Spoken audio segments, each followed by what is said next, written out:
நம் அனைவரையும் இந்த இணையதளத்தின் மூலம் இணைய செய்து இந்த லைவ் டிவைன் பயில்வதற்காக நமக்கு எல்லாம் ஒரு வாய்ப்பினை வழங்கியுள்ள பகவானுக்கும் ஸ்ரீ அன்னைக்கும் நமது நன்றியையும் வணக்கத்தையும் அவர்களது பொற்பாதங்களில் சமர்ப்பிப்போம். தருணத்தில் நம் மனதில் எழும் ஒவ்வொரு எண்ணத்தையும், இன்று நாம் பேசும் ஒவ்வொரு வார்த்தையையும் அவர்களுக்கு காணிக்கையாக சமர்ப்பிப்போம். அனைவருக்கும் மாலை வணக்கம். இப்பொழுது நாம் லைஃப் டிவைன்ல புக் 2 சாப்டர் 13 பார்த்து கொண்டிருக்கின்றோம். அதனுடைய தலைப்பு exclusive concentration of consciousness force and the ignorance. அந்த எவ்வாறு நம்ம எல்லாம் படைத்து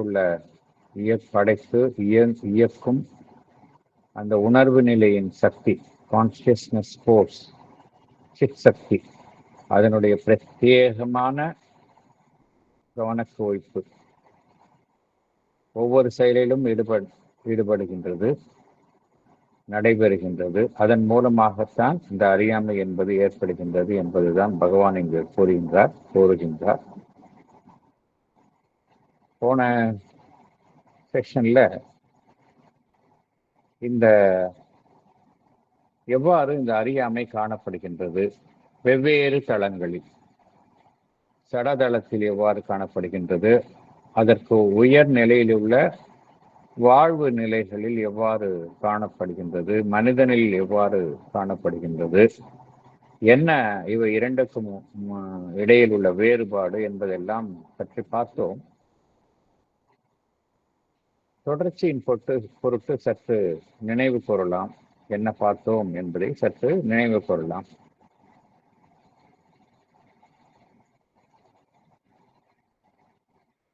நமக்கு எல்லோருக்கும் தெரியும், இந்த சடப்பொருட்கள் எல்லாமே பார்த்தோம் அப்படின்னா உணர்வற்ற நிலையில் இருப்பது போல் காட்சி அளிக்கின்றன. இன்கான்ஷியன்ஸ்.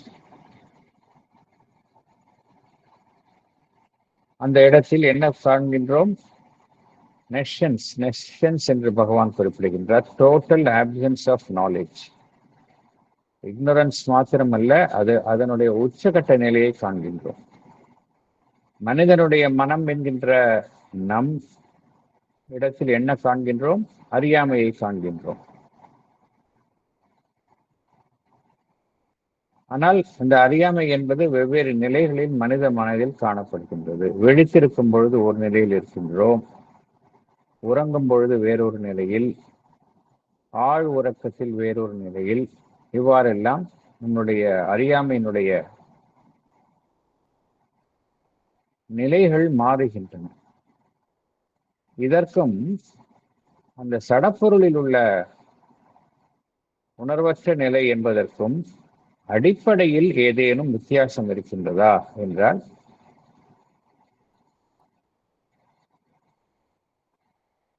பகவான் என்ன கூறுகின்றார்? சாராம்சத்தில் சடப்பொருளுக்கும் மனிதனுக்கும் இடையில் சாராம்சத்தில் எவ்வித வேறுபாடும் இல்லை. மேற்புறத்தில் காணப்படும் அந்த அறியாமை, உணர்வற்ற நிலை என்பது மேற்புறத்தில் தான் காணப்படுகின்றது. இந்த மேற்புறத்தில் காணப்படும் நிலையில்தான் வேறுபாடு இருக்கின்றது. எவ்வாறு மனிதன்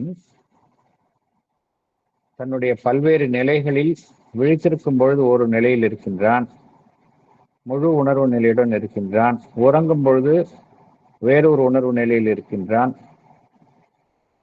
ஆழ் உறக்கத்தில் வேறொரு நிலையில் இருக்கின்றானோ, அதே போல இந்த சடப்பொருளில் காணக்கூடிய உணர்வற்ற நிலை, இன்கான்ஷியன்ஸ் என்பதும் ஒரு மேற்புறத்தில் காணப்படும் ஒரு அம்சம்தான் என்று பகவான் குறிப்பிடுகின்றார். ஏன் என்றால், மேற்புறத்தில் காணப்படும் உணர்வற்ற நிலை என்பதற்குள் என்ன இருக்கின்றது என்றால், இந்த பேருணர்வு அதற்குள் இருக்கின்றது. எது உணர்வற்ற நிலையாக சடப்பொருளில் காணப்படுகின்றதோ அதற்குள் பேருணர்வு ஆல் கான்சியன்ட் என்பது அதற்குள்ளேயே இருக்கின்றது. ஆனால் நம்முடைய புலன்களுக்கு அது மேற்புறத்தில் இருந்து காணும் பொழுது உணர்வற்ற நிலை என்பதாக காட்சி அளிக்கின்றது. ஆகையினால் இங்கு பகவான் என்ன குறிப்பிடுகின்றார், இது தோற்றத்தில் தான் ஒரு வெளிப்பாட்டின் மூலமாக காணப்படுவதனால்தான் இவ்வாறு காணப்படுகின்றது என்று பகவான் குறிப்பிடுகின்றார். ஏனென்றால் இந்த சடப்பொருளில் இருக்கக்கூடிய உணர்வற்ற நிலை என்பது ஒரு தீவிர நிலையில் முழுவதுமாக காணப்படுகின்றது. அது மனிதன் விழித்து உறங்குகின்றான், விழித்துக் கொள்ளும் பொழுது அவன் உணர்வு நிலைக்கு திரும்புகின்றான். அவ்வாறு இல்லாமல் இந்த சடப்பொருள்ல தீவிரமாக காணப்படுகின்றது, முழுமையாக காணப்படுகின்றது. அது மீண்டும் தன்னுடைய உணர்வு நிலைக்கு திரும்ப வேண்டும் என்றால் பரிணாம வளர்ச்சியினுடைய படிநிலைகளின் காணப்படும் ஏற்றத்தின் மூலமாகத்தான் அது உணர்வு நிலைக்கு திரும்ப முடியும். இவல்யூஷனரி கான்சியஸ்னஸ், இம்பல்ஷன் ஆஃப் இவல்யூஷனரி கான்சியஸ்னஸ், அதனுடைய உந்துதலின் பேரில் தான் அது உணர்வு நிலையை எட்ட முடியும். மனிதனுக்கு அவ்வாறு இல்லை. ஆனா அடிப்படையில ஒன்றுதான், அடிப்படையில உள்ளுக்குள்ளே உணர்வு நிலை இருக்கின்றது. அதுதான் பகவான் குறிப்பிடுகின்றார். இந்த சடப்பொருள்ல இந்த கான்சியஸ்னஸ் முழுவதுமாக ஒரு சிறைப்பட்டுள்ள நிலையில் இருக்கின்றது. வாழ்வு நிலைகள்ல பார்த்தோம் அப்படின்னா மேலே மேலே செல்ல செல்ல அதனுடைய இறுகிய நிலை தளர்ந்த நிலையில் காணப்படுகின்றது. உணர்வு நிலை மெல்ல மெல்ல வெளிப்படுவதை காணலாம். தாவர இனங்கள்ல சற்று வெளிப்படுகின்றது, விலங்கினங்கள்ல சற்று அதிகமாக வெளிப்படுகின்றது, மனிதன் என்கின்ற அமைப்பில் முழுவதுமாக வெளிப்படுகின்றது. அதிமனிதத்துல கம்ப்ளீட்டா அதனுடைய அந்த வெளிப்பாடு என்பது பூரணமாக காணப்படுகின்றது. இதுதான் வித்தியாசம் என்று குறிப்பிடுகின்றார். ஆகக்கூடிய மனிதனாக இருக்கட்டும், சடப்பொருளாக இருக்கட்டும்,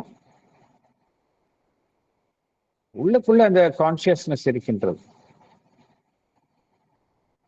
தோற்றத்தில் தான் சடப்பொருள்ல இன்கான்சியன்ஸ் இருக்கின்றது. அது அடுத்த நிலையை எட்டுவதற்கு பரிணாம வளர்ச்சியின் மூலமாக எட்ட முடிகின்றது. மனிதன் இடத்துல எளிதாக அவன் உணர்வு நிலையை எட்ட முடிகிறது. அதுதான் வித்தியாசம். ஆகக்கூடிய உள்ள இருக்கக்கூடிய கான்சியஸ்னஸ் ஒண்ணுதான், வித்தியாசம் இல்லை என்று குறிப்பிடுகின்றார். இங்கேயும் பார்த்தோம் அப்படின்னா, இந்த சடப்பொருட்கள்லையும் பார்த்தோம் அப்படின்னா என்ன காணப்படுகின்ற இந்த பிரத்யேகமான கவன குவிப்பு, எக்ஸ்க்ளூசிவ் கான்சென்ட்ரேஷன், அதுதான் காணப்படுகின்றது. அந்த சித் சக்தியினுடைய பிரத்யேகமான கவன குவிப்பு அதுதான் அங்கும் காணப்படுகின்றது. எவ்வாறு மனிதனுடைய மனம் ஒரு வேலையில் ஈடுபடும் பொழுது முழுவதுமாக அனைத்தையும் மறந்த நிலையில் அது காணப்படுகின்றதோ அதே போன்றுதான் சட பொருட்களிலும் அந்த உணர்வு நிலை காணப்படுகின்றது.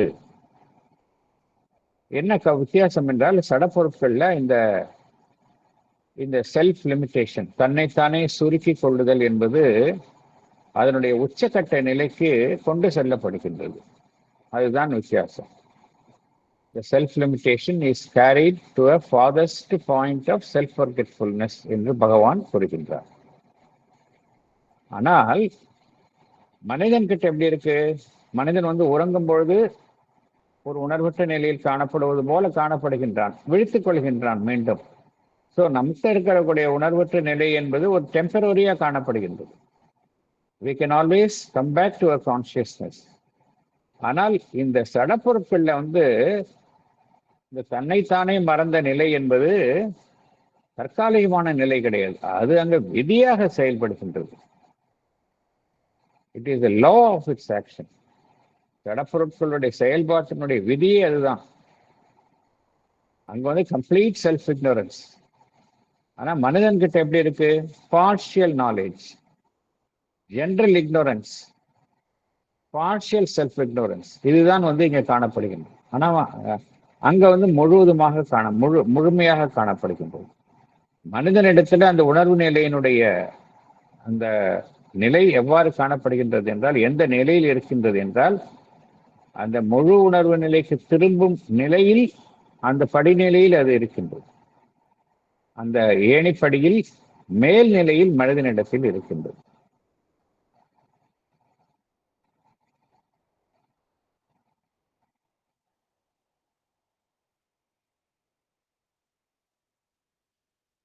ஆனால் இந்த அறியாமை என்பது ஏதோ ஒரு காரணத்திற்காக ஏற்படுத்தப்பட்டது. அந்த அறியாமை என்பதற்கு உள்ளேயே அந்த உணர்வு நிலை என்பது இருந்தாலும், அறியாமை என்பது நிதர்சனமாக ஒரு மனிதன் எதிர்கொள்கின்றான். அதை நாம் மறுக்க முடியாது. இருந்தாலும் அது மேற்புறத்தில் இருப்பது, பகுதியாகத்தான் இருப்பது.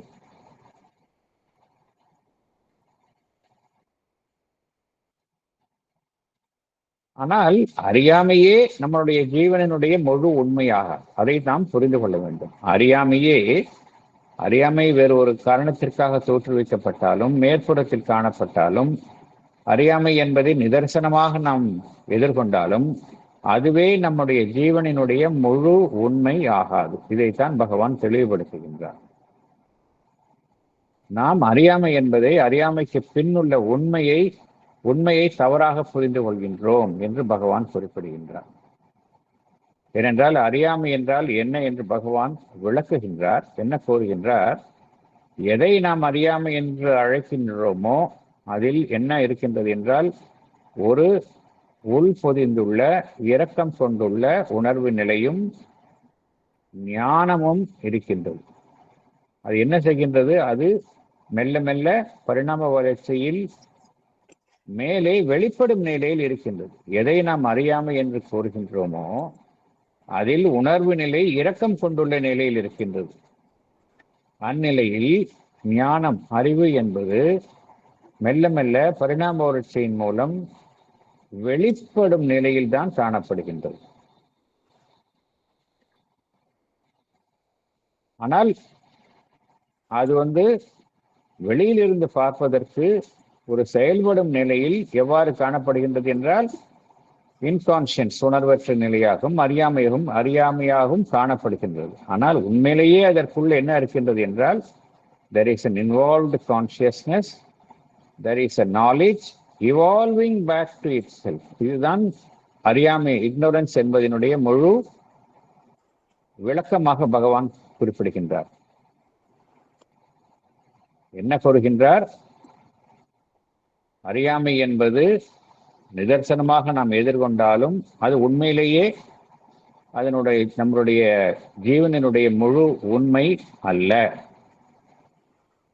அது அதனுடைய உண்மையான நிலையை நாம் தவறாக புரிந்து கொள்கின்றோம். அதனுடைய உண்மையான நிலை என்னவென்றால்,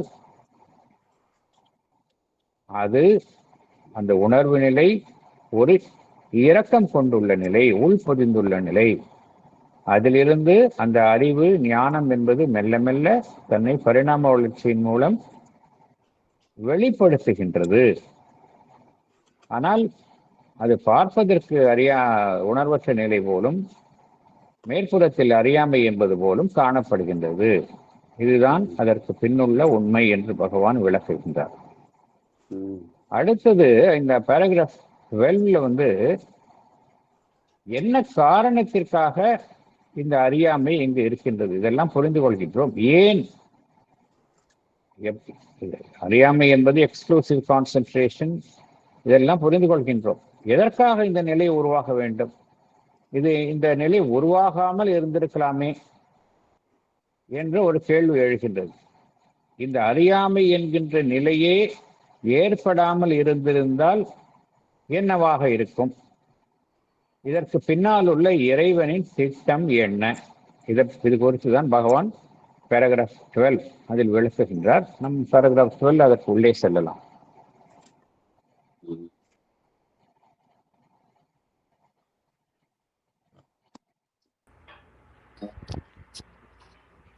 Chapter 13, Exclusive Concentration of Consciousness Force and the Ignorance, paragraph 12.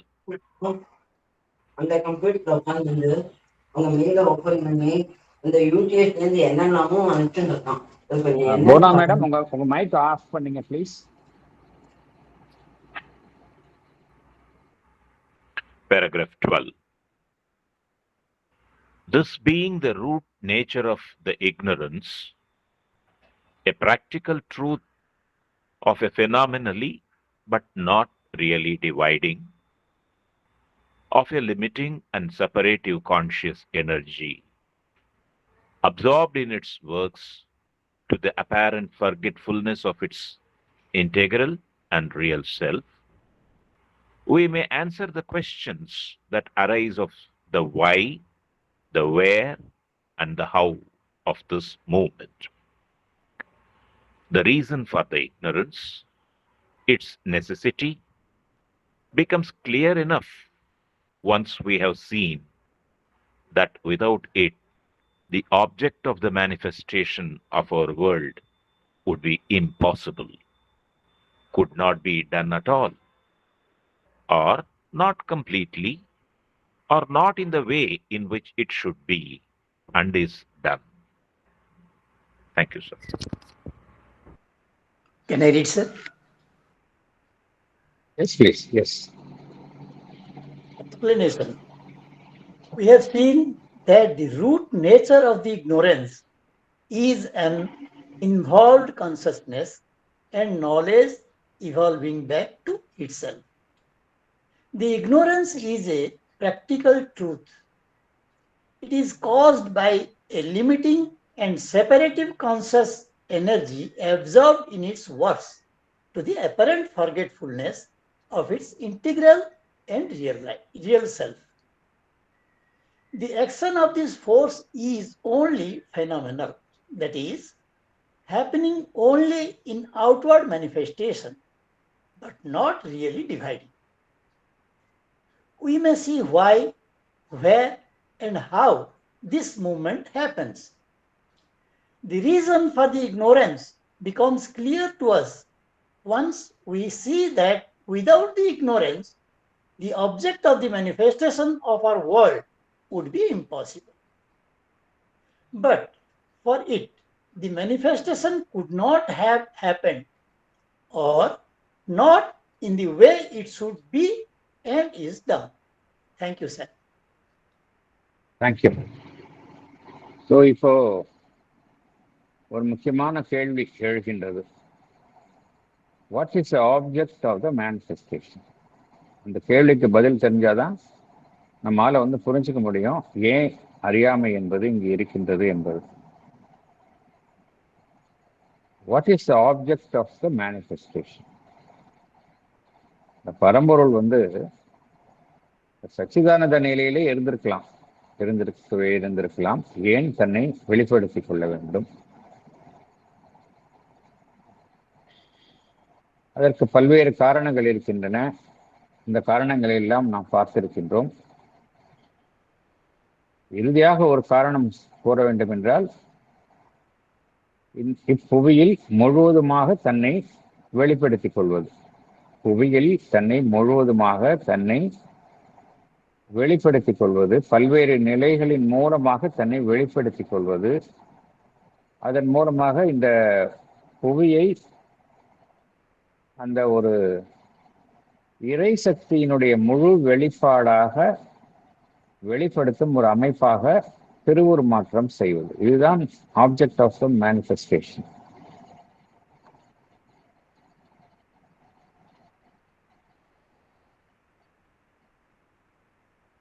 இருந்தாலும் இந்த இக்னோரன்ஸ் என்பது ஒரு நடைமுறையில் சந்திக்கக்கூடிய உண்மையாக இருக்கின்றது. அது எதனால் ஏற்படுகின்றது? எந்த சக்தி இந்த புவியை சிருஷ்டித்ததோ இயக்குகின்றதோ அது தன்னுடைய இயக்கங்களில் ஒரு குறிப்பிட்ட இயக்கங்களில் தன்னை முழுவதுமாக குவித்துக் கொண்டு மற்றவை குறித்த ஒரு அறியாமையில் இருக்கும் பொழுது இந்த அறியாமை என்பது தோன்றுகின்றது. இருந்தாலும் இந்த சக்தியினுடைய செயல்பாடு என்பது ஒன்லி மேற்புறத்தில் ஒரு வெளிப்பாட்டின் பொழுதுதான் இந்த சக்தியினுடைய அறியாமை என்பது காணப்படுகின்றது. உண்மையிலேயே பார்த்தோம் என்றால் அறியாமை என்பது இல்லை. மேற்புறத்தில் தான் நாம் அந்த பிரிவினையை பார்க்கின்றோம். உண்மையிலேயே எல்லாம் எது எது உண்மை என்றால் யூனிட்டி, அதுதான் உண்மை. ஒன் ஆஸ் மெனி தான் உண்மை. மேற்புறத்தில் தான் டிவைடடாக காணப்படுகின்றது. டிவிஷன் என்பது இட் இஸ் நாட் ரியல். இந்த கருத்தை மீண்டும் மீண்டும் பார்க்கின்றோம். ஒன்னஸ் தான் real, division is only apparent அப்படிங்கிறத பார்க்கிறோம். ஆனால் இந்த ஏன் இக்னோரன்ஸ் என்பது ஏற்பட்டது என்றால், அது இல்லை என்றால் இந்த divine manifestation would be impossible. இறைவனுடைய வெளிப்பாடு இந்த அறியாமை என்பதன் மூலமாகத்தான் தன்னை வெளிப்படுத்திக் கொள்கின்றது. அல்லது இந்த அறியாமை என்பது இல்லை என்றால் அந்த பரம்பொருள் தன்னை எவ்வகையில் வெளிப்படுத்திக் கொள்ள வேண்டும் என்று விரும்பியதோ அது அவ்வகையில் வெளிப்படுத்திக் கொள்ளாமல் போய்விடும்.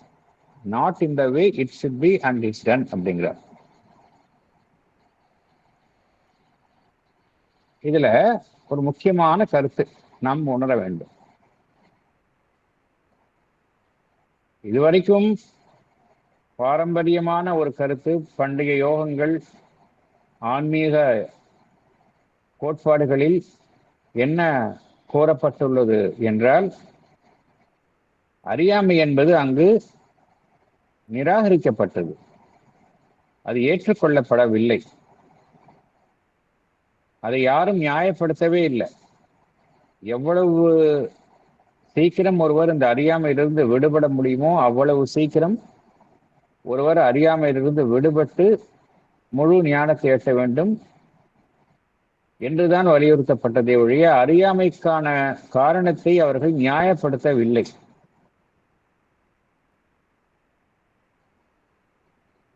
ஆனால் இங்கு பகவான் என்ன கூறுகின்றார்? அது அவசியம், ஏதோ ஒரு காரணத்திற்காக அவசியம் என்று கூறுகின்றார்.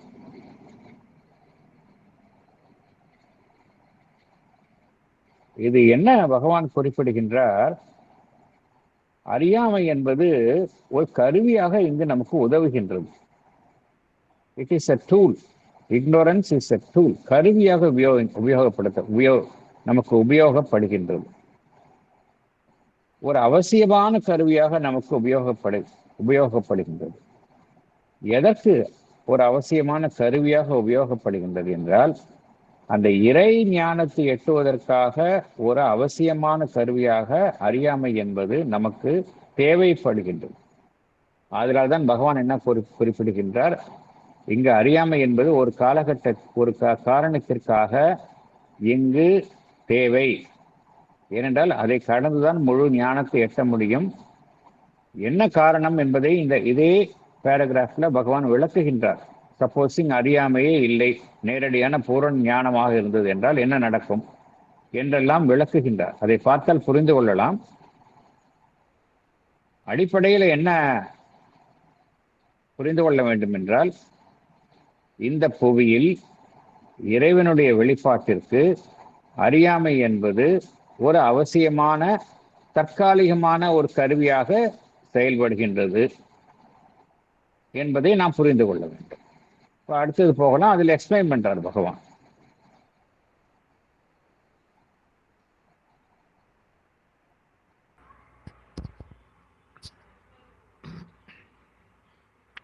Each side of the manifold ignorance has its justification, which is only a part of the one general necessity. Man, living in his timeless being, could not have thrown himself into the stream of time with that moment of subjection to its flux, from moment to moment, which is the nature of his present living. Living in his superconscient or subliminal self, he could not have worked out from the knot of his individual mentality the relations which he has to ravel and unravel with the world about him, or would have to do it in a radically different fashion. Living in the universal self and not in the egoistic separative consciousness, he could not evolve that separate action, personality, outlook from himself as the soul or the initial center and point of reference, which is the contribution of the ego sense to the world workings. Thank you, sir. Thank you. Explanation, Paringa.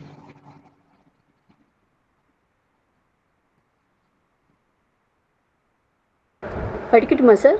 Yes, madam. Each side of the manifold ignorance has its justification. It is a part of one general necessity.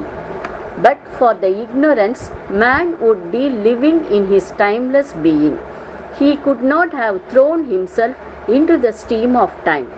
He could not have been subjected to the flux of time from moment to moment which characterizes his present living.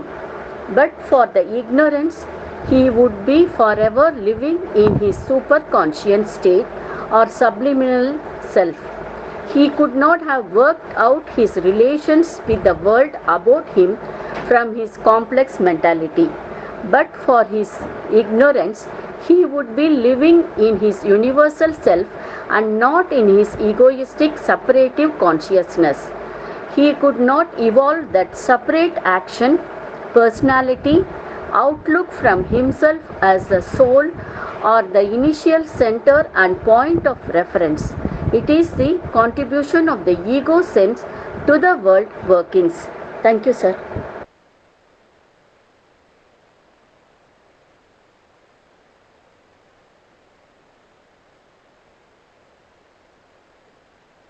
உங்களுடைய எக்ஸ்பிளனேஷன்ல வந்து ஸ்டீம்னு வந்துருக்கு, அது வந்து ஸ்ட்ரீம்னு வந்திருக்கணும். ஃபியூச்சர்ல அதை correct பண்ண முடியும்னா ஒரு பண்ணியா? நிமிஷம்.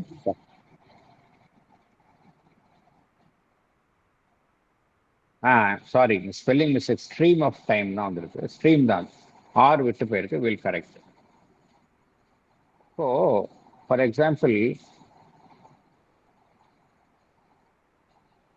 மனிதன் வந்து இந்த காலம் என்கின்ற ஒரு கட்டத்தில் ஒரு அறியாமையில் இருக்கின்றான்.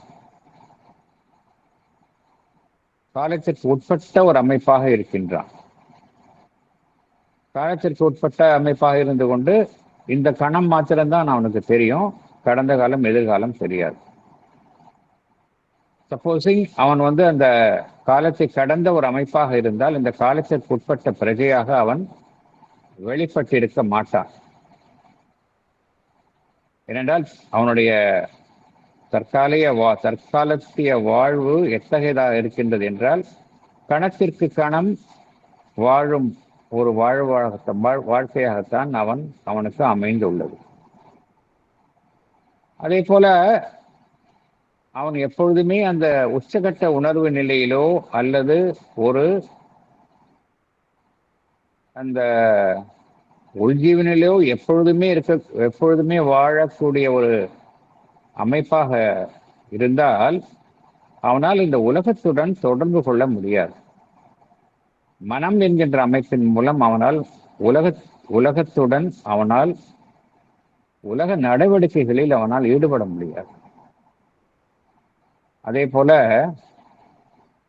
தனிப்பட்ட ஜீவனாக இல்லாமல் ஒரு பிரபஞ்ச அமைப்பாக அவன் இருக்கும் பட்சத்தில் என்ன நடக்கும் என்றால், இப்பொழுது அவன் எவ்வாறு இருக்கின்றான், தன்னுடைய ஈகோ தன்னுணர்வு என்கின்ற தனிப்பட்ட உணர்வு நிலையை சார்ந்த ஒரு அமைப்பாக அவன் இருக்கின்றான். அவ்வாறு இல்லாமல் ஒரு பிரபஞ்ச ரீதியில் அவன் இருந்தால் அவனால் தனிப்பட்ட ஒரு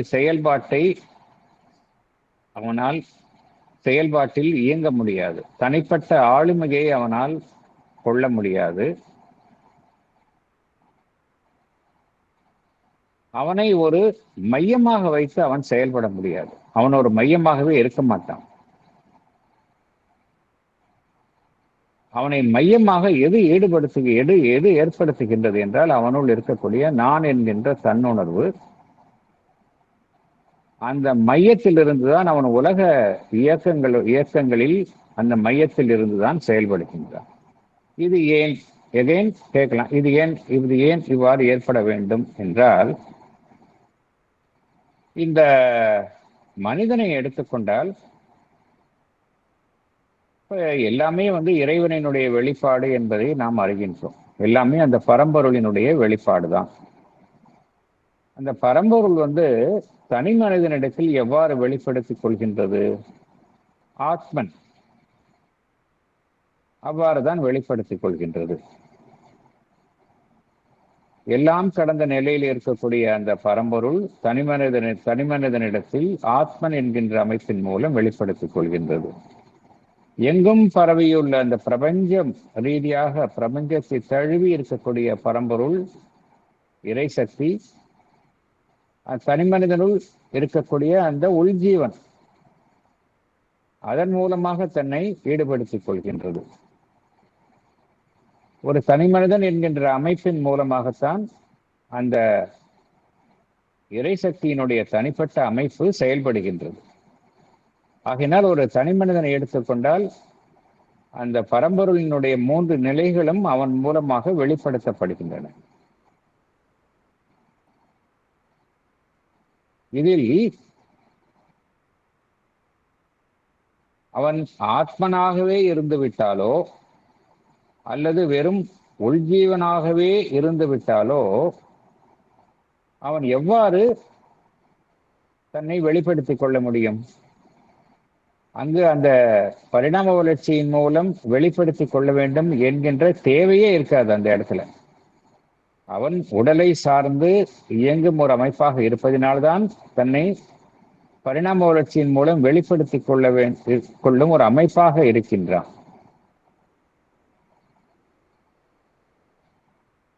அவன் ஆத்மனாகவே இருந்து விட்டால் அடுத்த நிலைக்கு செல்ல வேண்டும் என்கின்ற கட்டாயமே இருக்காது. இது எப்படின்னா, ஒருத்தர் மிகவும் வசதியாக இருக்கின்றார், வசதியான வாழ்வு, ஒரு 5 ஸ்டார் லைஃப் ஸ்டைல் வச்சுக்கலாம். அவரை ஒரு சாதாரண குடிசையில போய் இருக்க வேண்டும் என்றால் அவர் சம்மதிக்க மாட்டார். அதே போலத்தான் ஆத்மனாகவே இருந்து விட்டால் அதற்கு கீழ் உள்ள நிலைக்கு அது செல்ல விரும்பாது. அதனால்தான் கீழுள்ள நிலையிலிருந்து மேலே செல்லும் ஒரு பயணத்தின் தேவை பொறுத்துதான் இந்த அறியாமை என்பது இங்கு ஏற்படுத்தப்பட்டுள்ளது. அதனால்தான் அந்த இறைசக்தி என்ன செய்துள்ளது, இந்த அறியாமை என்கின்ற ஒரு அமைப்பை இங்கு அது ஏற்படுத்தியுள்ளது, ஒரு தன்னுடைய கருவியாக ஏற்படுத்தியுள்ளது.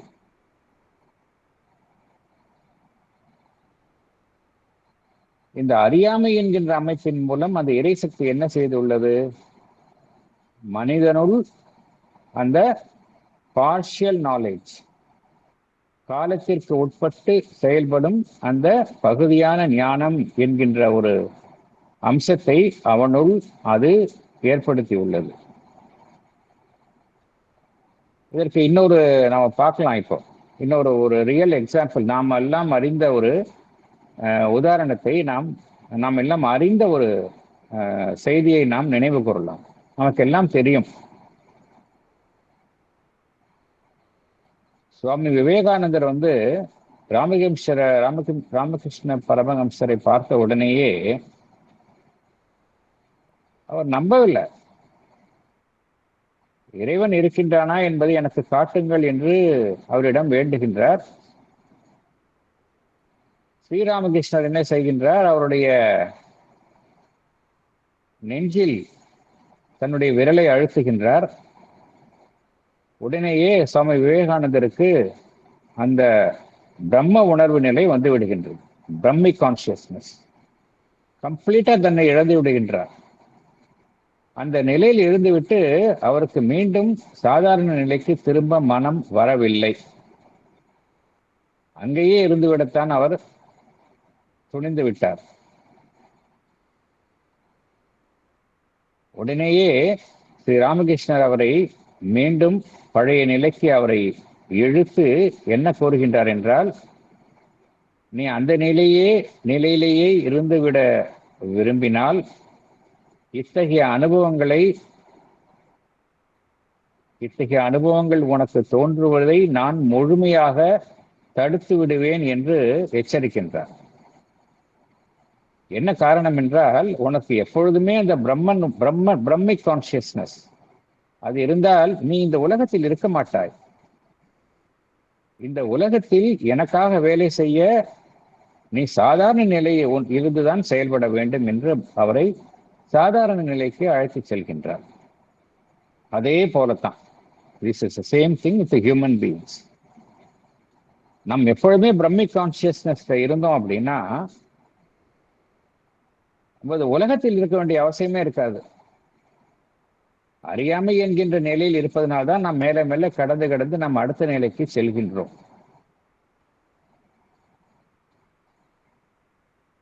என்ன காரணம் என்றால், ஏன் இந்த உலகத்தில் நாம் இருக்க வேண்டியது என்றால், இந்த உலகத்தில் தான் அந்த இறைவனுடைய வேலை நடைபெற வேண்டியுள்ளது. இதுதான் ஸ்ரீ அரவிந்தர் மீண்டும் மீண்டும் கூறுகின்றார். இந்த உலகத்தில் தான் இந்த இறைவனுடைய திட்டம், இறைவனுடைய வேலை நடைபெற வேண்டியுள்ளது. அதற்காகத்தான் நாம் இந்த அறியாமை என்கின்ற நிலையில் இருக்க வேண்டிய கட்டாயத்தில் இருக்கின்றோம். அது என்ன வேலை என்றால், அதுதான் இறைவனுடைய திட்டம், இந்த புவியை திருவுருமாற்றம் செய்வது. இதற்கு அந்த பரம்பொருள் அறியாமை என்கின்ற ஒரு போர்வையில் மனிதனை அமைக்கின்றது. அவனுடைய அறியாமையை அது பயன்படுத்திக் கொள்கின்றது. எதற்காக என்றால், இந்த புவியை திருவுருமாற்றம் செய்வதற்காக. இதை பார்க்கும்பொழுது நமக்கு பேரடாக்சிக்கலா இருக்கும். இது எதுக்கு? நம்மளுக்கு ஏற்கனவே நம்ம அந்த முழு ஞானத்தை அடைவதற்காகத்தான் நம்ம எல்லோரும் முயற்சிக்கின்றோம். எதற்காக அறியாமை என்பதை வேண்டுமென்றே புகுத்த வேண்டும் என்று நாம் கேட்கலாம். ஆனால் எப்பொழுதுமே புரிந்து கொள்ளணும், ஒரு ஃப்ரிக்ஷன் இருந்தாதான் மேல மேல நம்ம முன்னேற முடியும். ஒரு ஃப்ரிக்ஷனே இல்லை அப்படின்னா முன்னேறவே முடியாது. அதே போலத்தான் இந்த அறியாமை என்பது எதற்கு பயன்படுகின்றது என்றால், மேலும் அந்த ஞானம் என்பதை எட்டுவதற்கு என்கின்ற நிலையை எட்டுவதற்காகத்தான் இந்த அறியாமை என்பது பயன்படுகின்றது. எதற்காக மனிதன் இந்த காலத்திற்கு உட்பட்ட பிரஜையாக செயல்படுகின்றான் அப்படின்னு பார்த்தோம் அப்படின்னா, எதிர்காலம் குறித்த ஞானம் என்பது நம்மிடம் இருந்து முற்றிலுமாக ஒரு மறைக்கப்பட்ட நிலையில் இருக்கின்றது. சப்போஸிங் நம்முடைய எதிர்காலத்தில் வரக்கூடிய பிறவிகள் எல்லாம் நமக்கு தெரிந்தால் என்ன ஆகும் அப்படின்னா, நாம் தற்காலத்தில் செயல்பட மறந்து விடுவோம். அதனால்தான் அறியாமை என்பது இங்கு, அதாவது கடந்த காலம் குறித்த அறியாமை, எதிர்காலம் குறித்த அறியாமை என்பது வேண்டுமென்றே நமக்கு வழங்கப்பட்டுள்ளது. அது ஒரு பிளெஸிங் இன் டிஸ்கைஸ். நாம் முன்னேற மாட்டோம். எதிர்காலத்தில் என்னவா இருக்க போகின்றோம் என்று தெரிந்தால் நாம் முன்னேற மாட்டோம். அறியாமை என்பது நமக்கு முன்னேறுவதற்கு உதவுகின்றது. அதனால்தான் பகவான் என்ன கூறுகின்றார், இந்த காலத்திற்கு உட்பட்டு அறியாமையில் இருக்கக்கூடிய நிலை என்பது மனிதனுக்கு தேவைப்பட்டு வழங்கப்பட்ட ஒன்று என்று பகவான் குறிப்பிடுகின்றார். ஆகையினால் இந்த கருத்துக்களை நாம் தெளிவாக புரிந்து கொள்ள வேண்டும். மேலும் இங்க இந்த ஏன் இந்த மனிதன் தன்னுடைய தான் என்கின்ற தன்னுணர்வை சார்ந்த ஒரு அமைப்பாக செயல்பட வேண்டும் என்றால், அந்த தான் என்கின்ற தன்னுணர்வு என்பதுதான் அவனுடைய உணர்வு நிலையை தனித்துவம் செய்வதற்கு உதவி பெறுகின்றது. அதர்வைஸ் அந்த ஈகோ என்கின்ற அந்த மையம் இல்லாவிடில் ஒரு மனிதன் தன்னுடைய உணர்வு நிலையை தனித்துவம் செய்ய முடியாது. டு இண்டிவிஜுவலைஸ் இஸ் கான்சியஸ்னஸ், அந்த ஈகோ என்பது அவனுக்கு உதவியாக இருக்கின்றது. எதற்காக அவ்வாறு இருக்க வேண்டும் என்றால், அதன் மூலமாகத்தான் அவன் அடுத்த நிலைக்கு செல்ல முயற்சி செய்ய வேண்டும். முதலில் ஒரு மனிதன் தன்னுடைய உணர்வு நிலையை தனித்துவம் செய்து கொள்ள வேண்டும். He has to individualize his consciousness. அதற்கு அடுத்த நிலையாக அவன் படிப்படியாக மேலே செல்ல வேண்டும். ஆனால் எவையெல்லாம் அவனுக்கு உதவி புரிகின்றதோ அவை பிற்காலத்தில் அகற்றப்பட வேண்டும். இந்த அறியாமை என்பது தற்காலத்தில் தேவை இருந்தாலும் எதிர்காலத்தில் அது தேவையற்ற ஒன்றாக போய்விடும். அதைத்தான் பகவான் குறிப்பிடுகின்றார். இக்னோரன்ஸ் என்பது தற்காலிகமாக மனிதனுக்கு தேவைப்படும் ஒன்று, ஒரு காரணத்திற்காக வழங்கப்பட்டுள்ளது, அது ஒரு கருவியாக செயல்படுகின்றது என்று பகவான் இங்கு தெளிவுபடுத்துகின்றார். சப்போஸிங் அறியாமை என்பது இல்லை என்றால் மனிதனுடைய முன்னேற்றம் இருக்காது. அவன் அந்த நிலையே இருந்து விடுவான், அதிலேயே இருந்து திருப்திப்பட்டு விடுவான், கீழே வரவே மாட்டான். அதைத்தான் பகவான் இங்கே குறிப்பிடுகின்றார். Yes madam. சீக்ரெட் நாலேஜ் நாங்கள் இப்போ பார்த்துட்டு இருக்கோம் சாவித்ரி கிளாஸில். அதில் முந்தா நாள் பார்த்ததுல வந்து இதே கருத்து வருது.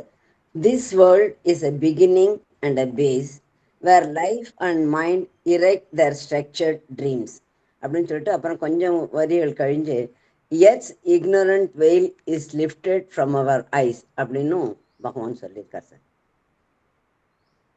S yes madam. Vasantha madam. Thank you very much sir. நம்ம வந்து இந்த மற்றபடி ஸ்பிரிச்சுவாலிட்டி அல்லது இந்த புத்தகங்கள் தேவாரம் திருவாசகம் அப்படியெல்லாம் படிக்கிறோம் இல்லையா, அந்த இடங்கள்ல ஆக்கல் அழித்தல் காத்தல் தவிர மறைத்தல் அருளல்னு 2 குணங்களை சொல்றாங்க. அந்த மறைத்தல்ங்கிறது திரோதானம் அப்படின்னு சொல்றாங்க. அது என்னன்னா, நான் முன்னால என்னவா இருந்தேனோ அதெல்லாம் எனக்கு மறைக்கப்பட்டாதான் ஆனா இப்போ உள்ள வாழ்க்கையில ஒழுங்கா சிலதை செய்ய முடியுங்கிற மாதிரி. ஃபார் எக்ஸாம்பிள், நான் முன்னால ரொம்ப ஒரு நல்ல அட்வான்ஸ்டு சோலா இல்லை அப்படின்னா நான் அப்ப டிப்ரெஸ் ஆயிடக்கூடாது. அந்த எண்ணம் எனக்கு கண்டினியூ பண்ணி இருந்துட்டே இருந்தா நம்ம எங்க முன்னேற போறோம் அப்படின்னு ஐ வில் பி டிப்ரெஸ்ட். அந்தந்த பிறவி ஒரு புது விஷயம் மாதிரி நமக்கு தெரியற காரணம் அதெல்லாம் அந்த மறைத்தல்ங்கிறாங்க. அது வந்து இதுல ஏதானு கனெக்ட் ஆகிற மாதிரி இருக்கா? ஆமா, கரெக்ட். நீ சொல்றதுதான் கரெக்ட். ஏன்னா இந்த four knowledge is an added pain தான் நம்ம சாவித்திரியில படிக்கிறோம் இல்லையா. ஃபோர் நாலேஜ் வந்து it is an added pain. மனிதனுக்கு வந்து எல்லாம் நடக்க போதும் தெரிய ஆரம்பிச்சிச்சு அப்படின்னா ஞானிகளுக்கு பரவாயில்ல. ஞானிகளுக்கு வந்து மதர் அண்ட் ஷியோர் வந்து அவங்களுக்கு கம்ப்ளீட்டா பாஸ்ட்டை பத்தி தெரியும், ஃபியூச்சரை பத்தி தெரியும். ஆனா சாதாரண மனிதனுக்கு அது வந்து ஒரு பேர்டன், ஒரு சுமையாக இருக்கும். அதனால்தான் அவனிடம் இருந்து மறைக்கப்பட்டுள்ளது. அதர்வைஸ் ப்ராக்ரஸே இருக்காது. அஸ்யூமிங் எல்லாருக்கும் எல்லாம் தெரிஞ்சுன்னு வச்சுங்க, அவன் கம்ப்ளீட்டா கம்ப்ளேசன்ட் ஆயிடுவாங்க, எதுவுமே செய்ய மாட்டாங்க இல்லையா. அதான் நடக்க போத நம்ம எதுக்கு இதெல்லாம் பண்ணிட்டு இருப்பானு இதாயிடுவாங்க. ப்ராக்ரஸ் இருக்காது. இந்த எர்த்ல வந்து ப்ராக்ரஸ் இருக்காது. அதனால இக்னோரன்ஸ் என்பது நமக்கு உதவியாகத்தான் இருக்கின்றது. It's a tool for progress. சொல்றேன். Yes madam. Thank you sir. Further நீங்க வந்து இந்த இண்டிவிஜுவாலிட்டியை ஷேப் பண்ணணும் அப்படின்னு சொன்னீங்க இல்லையா, அதுவும் வந்து மதர் சொல்றாங்க நமக்கு வந்து 3 ஸ்டேஜஸ் இருக்கு. First we have to develop that individuality, then offer that individuality to the divine absolute in full surrender, and then the divine will take transform your individuality into a solid, ஒரு சரியான முன்னேற்றமான பாயிண்ட்டுக்கு அப்படின்னு. அதுக்கும் இந்த individuality உதவுதுன்னு புரியுது. நிச்சயமாக நிச்சயமாக நிச்சயமாக. அதுதான் நீ எதை ஒன்னு ஆஃபர் பண்ணுவேன்னா ஒன்னேங்கிறது யாரு? First of all you have to individualise your consciousness. அப்பதான் ஒன்னு நீ வழங்கணும் அப்படிங்கிறாங்க. அதற்கு முதல் படிதான் இண்டிவிஜுவலைசேஷன். இன்ஃபேக்ட் நமக்கு தெரியும், அந்த கோல்டன் லிட்னு தெரியும், திறன்மய பாத்திரான்னு தெரியும். நமக்கு மேலே இருக்கக்கூடிய அந்த கோல்டன் லிட் தான் வந்து இந்த சூப்பர் மென்டல் கான்சியஸ்னஸையும் ஓவர் மைண்டையும் பிரிக்கக்கூடிய ஒரு அமைப்பாக இருக்கின்றது. ஆனா அந்த அமைப்புக்கு கீழே நாம எல்லாம் இருக்கின்றோம். அதுதான் நமக்கு அந்த சூப்பர்மென்டல் நாலேஜ்லேருந்து பிரிக்கின்றது. அதனால்தான் அது பிரிக்கிறதுனால நம்ம வந்து மைண்ட் அப்படிங்கிறதுல இருக்கோம். we do not live in the super mind. ஏன் அப்படின்னா இந்த கோல்டன் லிட் அது வந்து பிரிக்கின்றது, மேலே இருக்கக்கூடிய ஒரு அமைப்பாக இருக்கின்றது. இதுல என்ன அப்படின்னா, எப்பொழுதுமே மனிதன் சூப்பர் மைண்ட்ல இருந்துட்டான்னு வச்சுங்களேன், அது வந்து இப்ப இருக்கிற நிலையில சாத்தியம் கிடையாது. இறுதியில அதைத்தான் அடைய போகின்றோம், அது வேற விஷயம். ஆனால் சூப்பர்மென்டல் கான்சியஸ்னஸ் வந்து இறுதியாகத்தான் ஒரு மனிதனை அடைய வேண்டும். அந்த நிலையிலேயே இருந்து விட்டால் கீழே இறங்கி வர மாட்டான். அதைத்தான் பகவான் குறிப்பிடுகின்றார். கீழே இறங்கி வந்த பெரும்பாடு மெல்ல மெல்ல தான் நாம் மேலே ஏறி செல்ல வேண்டும் என்றுதான் பகவான் குறிப்பிடுகின்றார். மைண்ட்ல இருக்கும் பொழுதுதான் என்ன நடைபெறுகின்றது என்றால் நம்ம வந்து we can develop our mind, life and body. சடனா நம்ம வந்து மைண்ட்ல இருந்து டைரக்டா இன்ஃபினிட் கான்சியஸ்னஸ்க்கு போயிட்டோம் அப்படின்னா இங்க மைண்ட்ல இந்த மென்டல் லெவல்ல இருக்கக்கூடிய இந்த உலகத்தில் நாம் வாழ விரும்ப மாட்டோம். இந்த உலகத்தில் நாம் இருக்கின்ற வரைக்கும் தான் நம்ம வந்து மேலே மேலே நாம் உயர செல்ல முயற்சி செய்வோம். அதன் மூலமாக நாமும் மாற்றம் அடைந்து நாம் சார்ந்துள்ள இந்த புவியையும் நாம் மாற்றம் அடைவதற்கு நாம் முயற்சி செய்வோம். நம்ம எப்பொழுதுமே ஹைல இருந்தோம்னு வச்சுக்கங்களேன், நேச்சுரலி நம்ம எதுவுமே ட்ரை பண்ண மாட்டோம் இல்லையா? அதைத்தான் பகவான் கூறுகின்றார் இங்க. அதுல சரி, இந்த மாதிரி ஹை லெவல்ல போனா நம்ம கீழே வரமாட்டோங்கிறது தான் அவரு nirvana is not the destination, அதை தாண்டி நம்ம போகணும்னு சொல்றாரு. எஸ், அதுதான் காரணம். அதே போல மனிதனின் மூலமாகத்தான் அந்த பரம்பொருள் என்ன செய்கின்றது என்றால், மனிதனின் அறியாமையை ஒரு கருவியாக வைத்துக் கொண்டுதான் இந்த புவியை வந்து திருவுருமாற்றம் செய்ய அந்த பரம்பொருள் முயற்சி செய்கின்றது. ஏன்னா நம்ம படிச்சிருக்கிறோம், heaven and earth must become one இல்லையா? அதுதான் நம்மளுடைய இறுதியான இலக்காக இருக்கின்றது. நம்ம எப்பொழுதுமே வந்து ஒரு டைம்லெஸ் ஸ்டேட்ல இருந்து அறியாமையிலேயே இல்லை அப்படின்னா, காலத்திற்கு அப்பாற்பட்ட நிலையிலேயே இருந்து விட்டா நமக்கு வந்து இங்க எதுவுமே நடக்காதுங்க. பரிணாம வளர்ச்சி என்பதே நடைபெறாது, நமக்கு இந்த முன்னேற்றமே ஏற்படாது. எப்பொழுதுமே ஒரு சமாதி ஸ்டேட்ல இருக்கிறோம்னு வச்சுக்கோங்க, என்ன நடைபெறும்? சமாதி ஸ்டேட்ல இருந்தோம் அப்படின்னா நம்ம நடைமுறை வாழ்க்கையிலேயோ நடைமுறை இயக்கங்களிலேயோ நம்ம ஈடுபடுத்திக் கொள்ள முடியாது. அதே நிலையில தான் இருப்போம். ஒன்ஸ் இந்த சமாதி ஸ்டேட் போனவங்களுக்கு சாதாரண நிலைக்கு வர்றதுக்கு பிடிக்காது அவங்களுக்கு. என்ன காரணம்னா அது ஒரு பிளிஸ்ஃபுல் ஸ்டேட். பட் அது மாதிரி இருந்தா மற்ற அமைப்புகள், இந்த புவி, அவரை சார்ந்துள்ள அந்த குழு, அதெல்லாம் என்ன ஆகும் இல்லையா? அதற்காகத்தான் வந்து படிப்படியாகத்தான் ஒரு மனிதன் முன்னேற்றம் அடைய வேண்டும். இந்த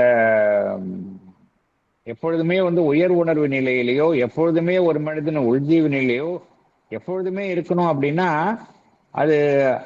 அதாவது அதையெல்லாம் அடையலாம், தப்பு கிடையாது. But again you have to come back to the normal level and then you have to act. அதைத்தான் பகவான் சொல்கின்றார்.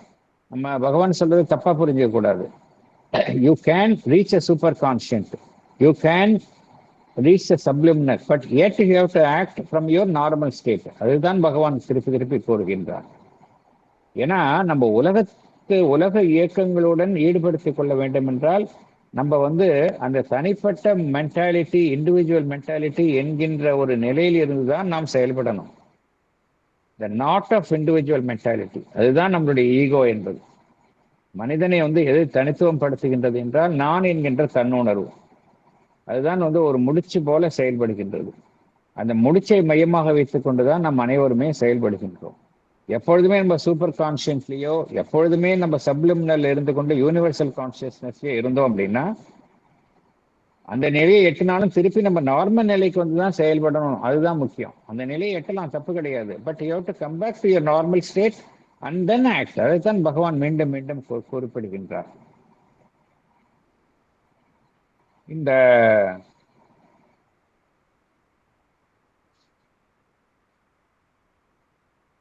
ஈகோவை பற்றியும் ஸ்ரீ அன்னையும் பகவானும் நிறைய தடவை குறிப்பிட்டுள்ளார்கள். ஈகோ என்பது ஒரு காலத்தில் தேவைப்பட்டாலும் பிற்காலத்தில் தேவைப்படாமல் இருக்கின்றது. Ego was the helper, ego is the bar என்றுதான் அன்னையும் ஸ்ரீ பகவான் குறிப்பிடுகின்றார். ஈகோ வந்து இப்பொழுது தேவைப்படுகின்றது. ஆனால் அதே சமயம் அந்த ஈகோவின் மூலமாக எதை சாதிக்க வேண்டுமோ அதை சாதித்த பின்பு அந்த ஈகோ என்பது தேவையற்ற ஒன்றாக ஆகிவிடுகின்றது. அதைத்தான் நாம் அறிந்து கொள்ள வேண்டும். ஆகையினால் அந்த அறியாமை என்பது ஒரு தேவைப்பட்ட ஒன்றாகத்தான் இருக்கின்றது, தேவைப்படும் ஒன்றாகத்தான் இருக்கின்றது. எதற்காக என்றால் மனிதன் அடுத்த நிலையை எட்டுவதற்கு அது தேவைப்படும் ஒரு கருவியாக செயல்படுகின்றது. அந்த ஒரு அடிப்படை கருத்தை தான் பகவான் இங்கு விளக்குகின்றார். மேற்கொண்டு செல்லலாம்.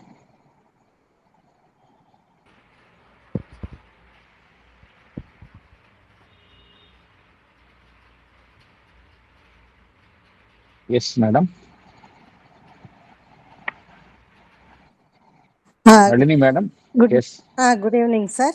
அதை நீங்கள் சொன்ன கருத்தை வச்சு ஹையர் ஸ்டேட்டில் இருந்தால் நார்மலாக ஃபங்க்ஷன் பண்ண முடியாதுன்னு ஒரு புராண கதை சொல்லுவாங்க. பிரம்மா வந்து முதல்ல சிருஷ்டி பண்ணுறாரு. 9 பேரை சிருஷ்டி பண்ணால் அவங்க உடனே தவத்தில் போயிடுறாங்க. சொல்கிறாங்க நாங்கள் உலக வாழ்க்கையில் ஈடுபட மாட்டோன்னு. அப்போ வந்து பிரம்மா யோசிக்கிறாரு, அட உலக வாழ்க்கை இயங்கணும்னு நம்ம பண்ணால் இப்படி போயிட்டாங்களேன்னு அப்புறம் யோசித்து வேறு சிருஷ்டி பண்ணுறார். ஐ தாட் இது கொஞ்சம் ரெலவெண்ட்டாக நீங்கள் சொன்னீங்க இல்லையா, ஹையர் ஸ்டேட்டில் இருந்தால் நார்மல் ஸ்டேட்டில் ஃபங்க்ஷன் பண்ண முடியாதுங்கிறதுக்கு ஒரு எக்ஸாம்பிள். நிச்சயமாக நிச்சயமாக தேங்க்யூ சார். லைவ் எக்ஸாம்பிள் வந்து அஸ்யூமிங் சுவாமி விவேகானந்தா வந்து பிரமிக் கான்சியஸ்னஸ்ல இருந்திருந்தார் அப்படின்னா சுவாமி விவேகானந்தா நம்மளுக்கு கிடைச்சிருக்க மாட்டார். சிம்பிள். சுவாமி விவேகானந்தர் பிரமிக் கான்சியஸ்னஸ்லயே அந்த ஃபர்ஸ்ட் மீட்டிங்லயே அங்கேயே தங்கியிருந்தாருன்னா நம்மளுக்கு சுவாமி விவேகானந்தர் கிடைச்சிருக்கவே மாட்டார். இதோட வேற எக்ஸாம்பிள் நம்ம வேற எங்கேயும் போகவே தேவையில்லை.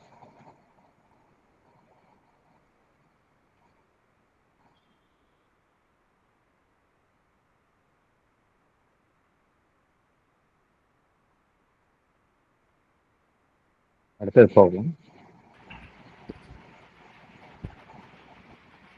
He has to put on the temporal, the psychological, the egoistic ignorance in order to protect himself against the light of the infinite and the largeness of the universal, so as to develop behind this defense his temporal individuality in the cosmos.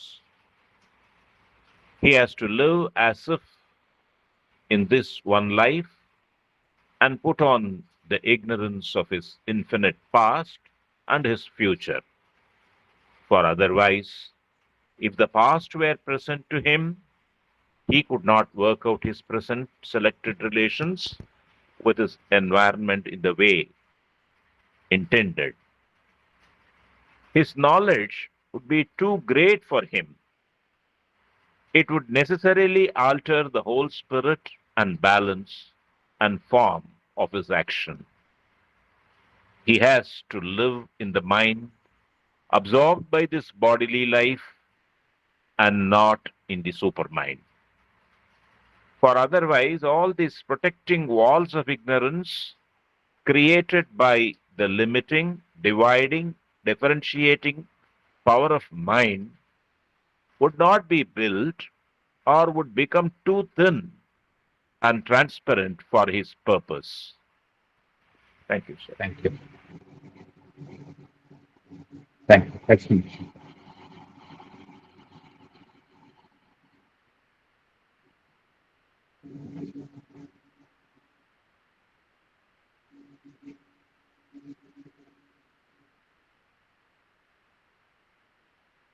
படிக்கட்டுமா sir? படிங்க madam. நான் படிக்கட்டுமா படிங்க. Bhuvanasundari madam படிங்க madam. Okay, thank you. Man has to put on the temporal, subject to time, the psychological, the egoistic ignorance in order to protect himself against the light of the infinite and the largeness of the universal. It is because to develop behind this defense his temporal individuality in the cosmos. He has to live as if in this one life and put on the ignorance of his infinite past and his future. Supposing if the man knows all his past, he cannot work out his present selected relations with his environment in the way intended. Such knowledge about his past and future would be too great for him. It would certainly alter the whole spirit and balance and form of his action. He has to live in the mind absorbed by this bodily life and not in the supermind. If it is otherwise, all these protecting walls of ignorance created by the limiting, dividing, differentiating power of mind would not be built, or they would become too thin and transparent for his purpose. Thank you, sir. Thank you. இதுல ஒரு சின்ன அந்த second பேராகிராஃப்ல supposing அப்படிங்கிற அப்புறம் if வராது, by mistake அந்த if போட்டு வந்துடுச்சு. சப்போசிங் போட்டு த மேன் நோட்ஸ் அப்படிதான் வரும். சப்போசிங் இஃப் ரெண்டுமே சேர்த்து வராது, அது ஒரு சின்ன கரெக்ஷன் பண்ணிக்கணும். இதுல என்ன புரிஞ்சுக்கணும் அப்படின்னா, இந்த எந்த கேள்விக்கு பதில் கூறுகின்றார் அப்படின்னா, எப்பொழுதுமே இக்னோரன்ஸ்லயே இருக்கணும் அப்படின்னு பகவான் சொல்ல வரல. இப்ப இருக்கிற நிலைதான் நியாயம், எப்பொழுதுமே இதே நிலையில இருக்கணும் அப்படின்னு பகவான் கூறவில்லை. என்ன காரணத்திற்காக அறியாமை என்பது இங்கு தோற்றுவிக்கப்பட்டது, ஏற்பட்டது? எதற்காக என்றால் அதை கடந்து செல்ல வேண்டும் என்பதற்காகத்தான். அதை புரிஞ்சுக்கணும். நம்ம அறியாமை என்பது எதற்காக ஏற்படுத்தப்பட்டுள்ளது என்றால், அதன் மூலமாக மனிதன் அடுத்த நிலையை எட்ட வேண்டும் என்பதற்காகத்தான். அது ஒரு ஃப்ரிக்ஷன், அவ்வளவுதான். ஒரு ஃப்ரிக்ஷன் மூலமா தான் நம்ம, ஒரு ஃப்ரிக்ஷனே இல்லை அப்படின்னா நம்மளால எப்படி நம்ம நடக்கிறோம்னு வச்சுக்கங்களேன், நடக்கணும் திரையில நடக்கிறோம், ஓடணும் அப்படின்னா கீழே தரை தேவைப்படுது. தரை ஸ்டேபிளா இருக்கணும், நம்பர் 1. அப்புறம் இந்த தரைக்கு நமக்கும் நடுப்புற ஒரு ஃப்ரிக்ஷன் இருக்கணும், அப்பதான் நம்மளால ஓட முடியும். சப்போஸ் தரையே இல்லைன்னு வச்சுக்கங்க, நம்மளால ஓட முடியுமா? தரையே இல்லை, ஒரு எதுவுமே தோற்றத்துக்கு இல்லை அப்படின்னா நம்மளால ஓட முடியாது, நடக்கவே ஃபர்தரா மூவ் பண்ண முடியாது. அதே போல இக்னோரன்ஸ் என்பது இட் கிரியேட்ஸ் ஃப்ரிக்ஷன். அது மூலமாகத்தான் நம்ம மேலே மேலே செல்கின்றோம். இதுல தற்பொழுது இருக்கக்கூடிய நிலையை தான் பகவான் கூறுகின்றார். தற்பொழுது இருக்கக்கூடிய நிலையில இது அவசியமாகின்றது அப்படிங்கிறார். எப்பொழுதுமே இருக்கணும் அப்படின்னு சொல்லல பகவான். தற்பொழுது இருக்கக்கூடிய நிலையில இந்த அறியாமை என்பது தேவைப்படும் ஒன்றாக இருக்கின்றது அப்படிங்கிறார். ஏன் அவன் காலத்திற்கு உட்பட்ட பிரஜையாக இருக்க வேண்டும் என்றால், ஏன் அவன் தன்னுணர்வு, இந்த ஈகோவை சார்ந்து ஒரு அறியாமையில் செயல்படும் ஒரு அமைப்பாக இருக்க வேண்டும் என்றால், அவனை தனித்துவம் படுத்திக் கொள்ளணும். அவனுடைய தனித்துவத்தை எதனில் இருந்து அவன் பாதுகாக்க வேண்டும் என்றால், அந்த எல்லையற்ற அமைப்பு, இன்ஃபினிட், அந்த ஒரு அகண்டு விரிந்த அந்த பிரபஞ்சம், அதிலிருந்து, இவை இரண்டிலிருந்தும் ஒரு தனிமனிதன் என்கின்ற அமைப்பை ஒரு தனிமனிதன் பாதுகாக்க வேண்டும் என்றால், அவன் தன்னை ஒரு காலத்திற்கு உட்பட்ட அமைப்பாகவும், இந்த ஈகோவை சார்ந்து செயல்படும் ஒரு அறியாமைக்குட்பட்ட அமைப்பாகவும், அப்படிப்பட்ட ஒரு நிலையில் இருக்க வேண்டிய கட்டாயத்தில் இருக்கின்றான். அதன் மூலமாகத்தான் தன்னை அவன் பாதுகாத்துக் கொள்கின்றான் அப்படிங்கிறார். In order to protect himself against the light of the infinite and the largeness of the universe. இது ஒரு டெம்பரரி பீரியட் தான் அது. இதன் மூலமாகத்தான் அவனுடைய காலத்திற்கு உட்பட்ட தனித்துவம், இந்த பிரபஞ்சத்துல காலத்திற்கு உட்பட்ட ஒரு தனித்துவமான ஒரு அமைப்பு என்பதை அவன் உருவாக்குகின்றான். அது மாத்திரமல்ல, இந்த வாழ்வில் தான் அவன் தன்னை சம்பந்தப்படுத்திக் கொள்கின்றான். இந்த வாழ்வு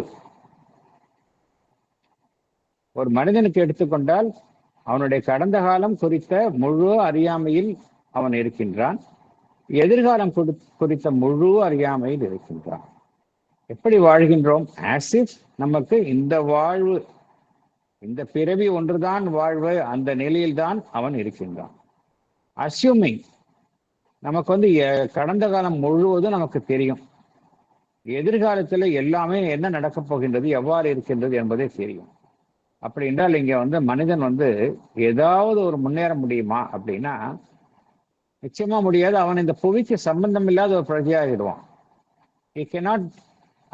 இந்த உலக வாழ்க்கைக்கு, இந்த புவிசார் வாழ்விற்கு தக்க ஒரு அமைப்பாக அவன் இயங்கவே முடியாது. புவிசார் வாழ்க்கைக்கு தக்க ஒரு அமைப்பாக இயங்கி அவன் முன்னேறும் பொழுதுதான் அவனை சார்ந்துள்ள இந்த புவியும் முன்னேற முடியும். அதற்கு கடந்த காலம் குறித்த அறியாமையும் எதிர்காலம் குறித்த அறியாமையும் அவனுக்கு உதவுகின்றன என்று பகவான் குறிப்பிடுகின்றார். அதனால எதெல்லாம் அறியாமையால் இருக்கின்றதோ அது அவனுக்கு உதவும் வகையில் தான் செயல்படுகின்றன என்கின்ற ஒரு முக்கியமான கருத்தை பகவான் குறிப்பிடுகின்றார். ஏனென்றால் இந்த knowledge of the past, knowledge of the future என்பது அவனால் தாங்கவே முடியாது. It is too great for him. அவதார புருஷர்களுக்கு அது சாதாரண விஷயமாக இருக்கலாம். சாதாரண மனிதனுக்கு அந்த பளுவை தாங்கவே முடியாது. அவனுடைய சமநிலையை அது குலைத்து விடும். அவனுடைய செயல்பாட்டில் சமநிலையை அது குலைத்து விடும். அதைத்தான் பகவான் குறிப்பிடுகின்றார். அவன் மனதை கொண்டு செயல்படும் ஒரு அமைப்பாக, அவனுடைய உடலை சார்ந்த ஒரு செயல்படும் அமைப்பாகத்தான் இந்த காலகட்டத்தில் செயல்பட வேண்டும். அதிமானச நிலையிலேயே இருந்து அவன் அந்த நிலையை எட்ட வேண்டும் ஒழிய, இங்க எல்லாமே எப்படி வந்தது அப்படின்னா புரிஞ்சுக்கணும் நம்ம. எப்படின்னா மேலிருந்து கீழே தான் எல்லாமே இறக்கம் கொண்டுள்ளது. எல்லாமே மேலிருந்து தான் கீழே இறக்கம் கொண்டுள்ளது. அந்த இறக்கம் கொண்டுள்ளது ஒரு காரணத்திற்காக இறக்கம் கொண்டு மெல்ல மெல்ல மெல்ல மேல் எழும்புகின்றது. அதனால இந்த மைண்ட் அப்படிங்கிற நிலையம் ஒரு ஒரு காரணத்திற்காக ஏற்படுத்தப்பட்டுள்ள ஒரு நிலைதான். இந்த மனம் என்கின்ற ஒரு அமைப்பு ஒரு மனிதனுக்கு அறியாமை என்கின்ற ஒரு சுவற்றை அவனை சுற்றி எழுப்புகின்றது. மனம் என்கின்ற ஒரு அமைப்பு தான் அறியாமை என்கின்ற ஒரு சுவற்றை அவனை சுற்றி எழுப்புகின்றது. மற்ற அமைப்புகளிலிருந்து அவனை பிரிக்கின்றது. ஒன்றை ஒன்று வேறுபடுத்தி காண வைக்கின்றது. இதெல்லாம் எப்பொழுது சாத்தியம் என்றால் மனம் என்கின்ற அமைப்பு தற்பொழுது செயல்படுகின்றது. பட் ஒரு காலகட்டத்திற்கு பிறகு இதை மனிதன் கடந்து செல்ல முடியும். இந்த காலகட்டத்தில் அவை தேவையானதாக இருக்கின்றது. அதுதான் பகவான் இங்கு குறிப்பிடுகின்றார். ஆகையினாலே மனிதன் இதை கடந்து செல்ல முடியும். அதுதான் முக்கியமாக இங்க பகவான் கூடக்கூடிய ஒரு கருத்து.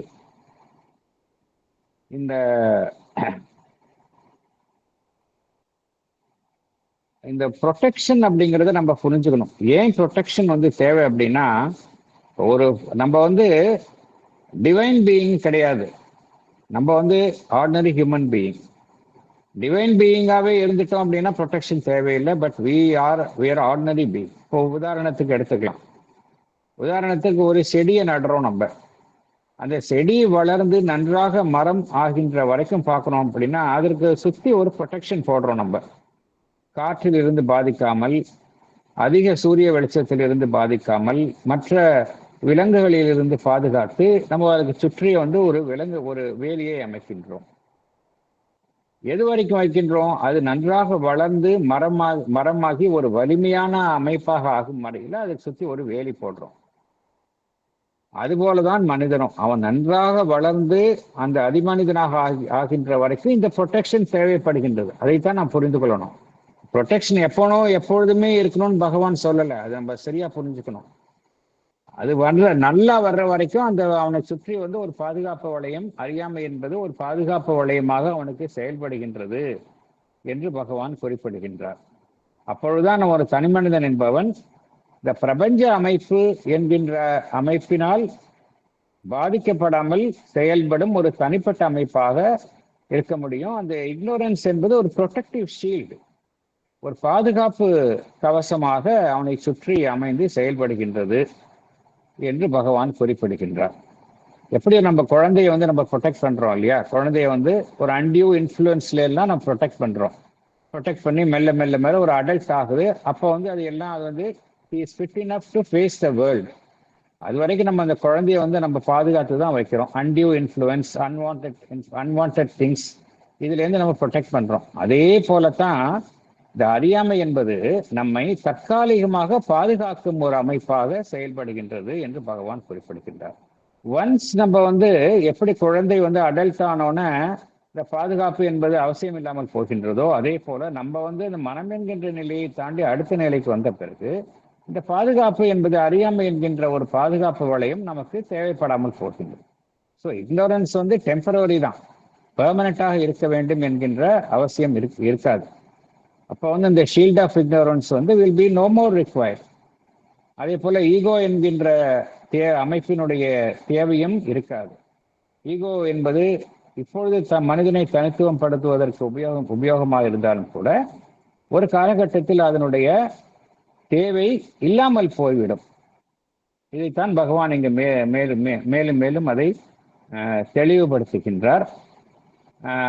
அது மாத்திரமல்ல, இந்த மனிதனுடைய தற்காலிக வாழ்வு குறித்த அந்த அவேர்னஸ், எதிர்காலம் குறித்த அறியாமை, கடந்த காலம் குறித்த அறியாமையும் பார்த்தோம் அப்படின்னா அதுவும் மனிதனுக்கு மிகவும் அவசியமாக இருக்கின்றது. அதர்வைஸ் என்ன ஆகும் அப்படின்னா அவனால் சாதாரணமான ஒரு வாழ்க்கையை அவனால் லீட் பண்ணவே முடியாது. he'll become unfit to lead the normal life. எப்பொழுதும் மனிதன் எதிர்காலம் தெரிந்து விட்டது என்றால் எப்பொழுதுமே he will be living in forever anxiety. என்ன நடக்குமோ, இது நடக்க போகுது, இது நடக்க போகுதுன்னே இருக்கும். பாஸ்டோடைய ரெக்கார்டிங்ஸ் எல்லாம் தெரிஞ்சது அப்படின்னா அதை பற்றிய கசப்பான நினைவுகள் எல்லாமே இருக்கும். சப்போஸிங் ஒரு மனிதன் ஒரு மோசமான மனிதனாக கடந்த பிறவியில் இருந்தானா அதனுடைய பேர்டன் அவனை பாதிக்கும். ஆகையினால இந்த காரணத்திற்காகத்தான் அறியாமை என்பது அவனை சுற்றி அமைந்துள்ளது. ஒரு மனிதன் முழுவதுமாக வளர்ச்சி அடைந்த நிலையை எட்டும் வரை இந்த அறியாமை என்பது தேவைப்படும் ஒன்றாக இருக்கின்றது. அதற்காகத்தான் அமைந்துள்ளது என்று பகவான் இங்கு அதற்கான காரணத்தை இங்கு குறிப்பிடுகின்றார். ஆகையினால இந்த அறியாமையை பகவான் என்ன காரணத்திற்காக இங்க அமைந்துள்ளது என்பதை பகவான் அதற்கான நியாயத்தை கற்பிக்கின்றார். பட் இது பெர்மனன்ட் கிடையாது, அதைத்தான் நாம் புரிஞ்சுக்கணும். வேற ஏதாவது கருத்துக்கள் இருந்தால் பகிர்ந்து கொள்ளலாம்.